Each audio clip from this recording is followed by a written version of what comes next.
Welcome back. Now, today we're going to talk about what does it mean to be a healthy leader. And I know I talk a lot about this stuff because health is not just my passion. I believe it's super important, and I'm sure you guys agree, because what do you have if you don't have your health, right?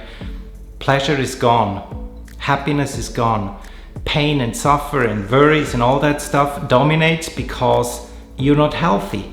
And I work with so many clients all over these 25, almost 30 years now, that came in and they would literally give me anything to get their health back, but they knew it's not possible.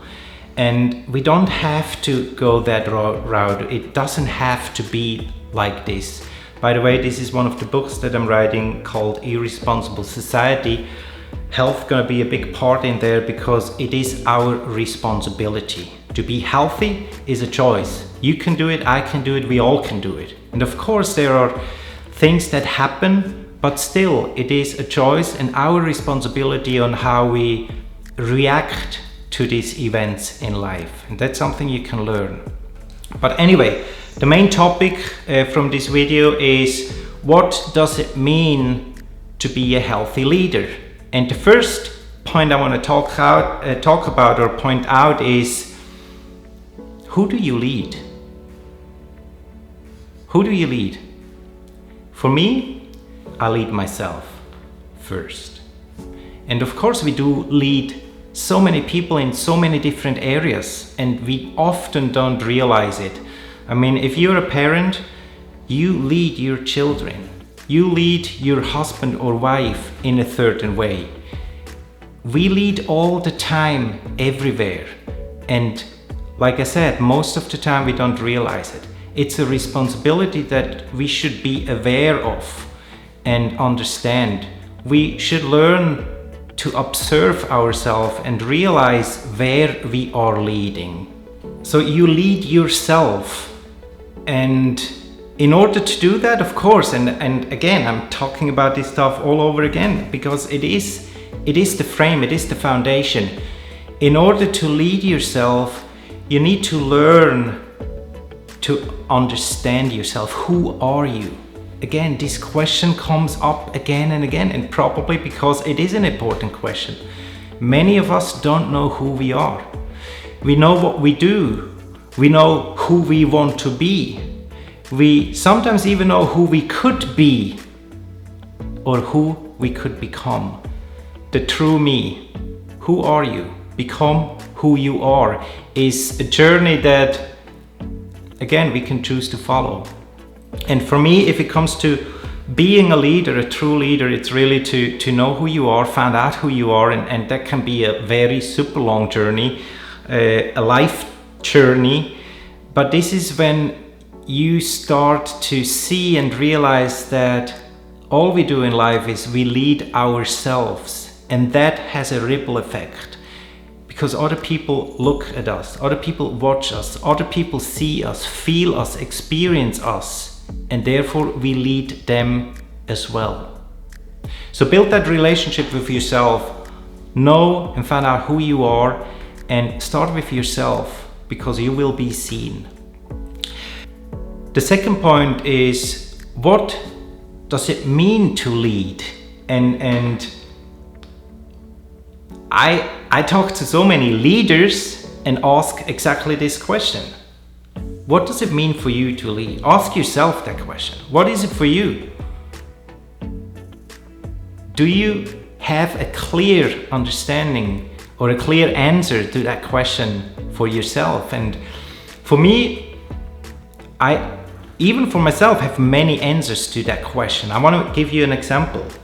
I'm currently doing a Facebook group. By the way, it's free to join.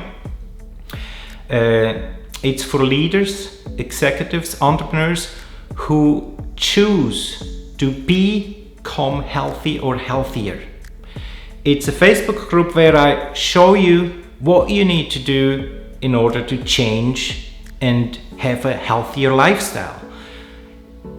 And For me, this is, I lead. I take the lead. I go in front and do it. I show it. I'm not just talking about it.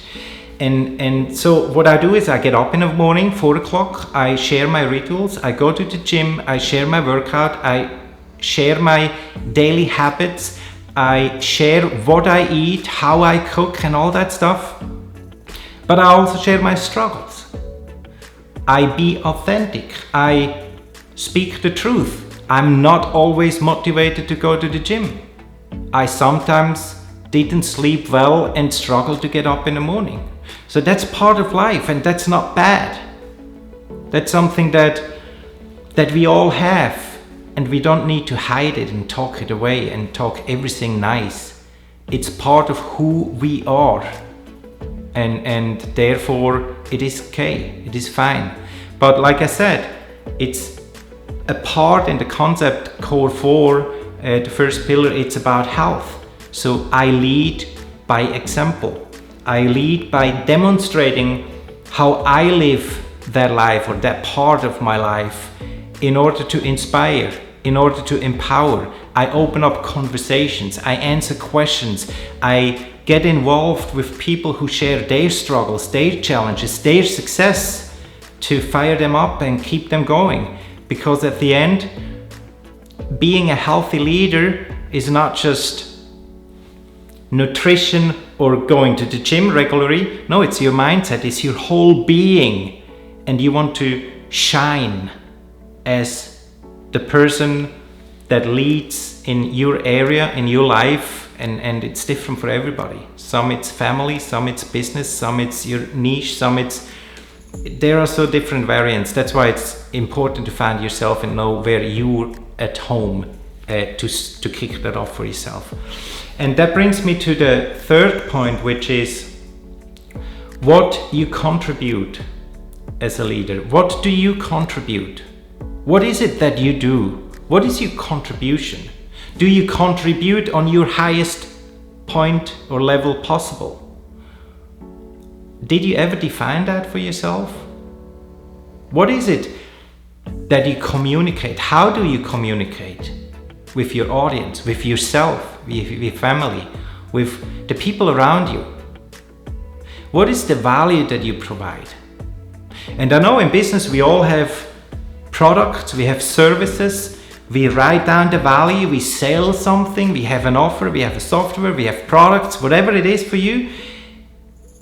And too often do we get sucked into, I'm gonna sell this. How can I generate more sales? How can I make more money? How can I hire more people to scale the business and all that stuff? And too little we think about what is the value, the true value that the other person receives. And do I really communicate in a way that I'm not just selling?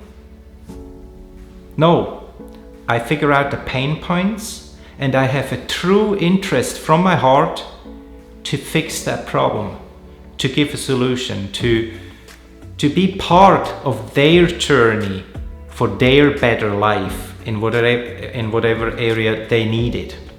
So how honest are you with communicating? How much value do you provide, and are you really speaking your truth? Is it your value? Like here, once you get the money, or is it value for them? And the last point is, when you communicate and when you give that value, how do you leave them? How do you make them feel? How do they feel? And that comes just to my mind. Simon Sinek once said, people don't remember what you say, they remember how you make them feel. How do you make your clients feel? How do you make your family, your kids, your friends, your customers feel emotionally? How do you make yourself feel by what you do every single day? And that brings me to the conclusion. Now I go pick again.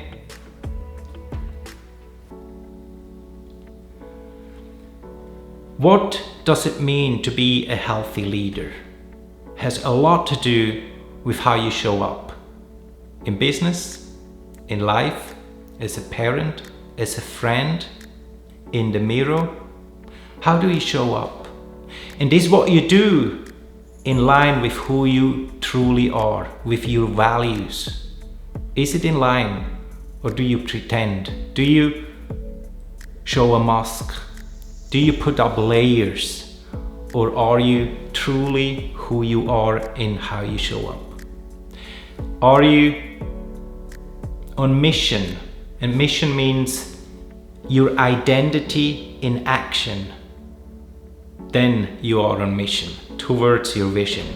In other words, is how you think, act and feel truly who you are, and is it in line with who you are and where you want to go? So something to think about. I just thought I'd share this. If you like this kind of content, please subscribe, share this message with the people you think they should and need hear it.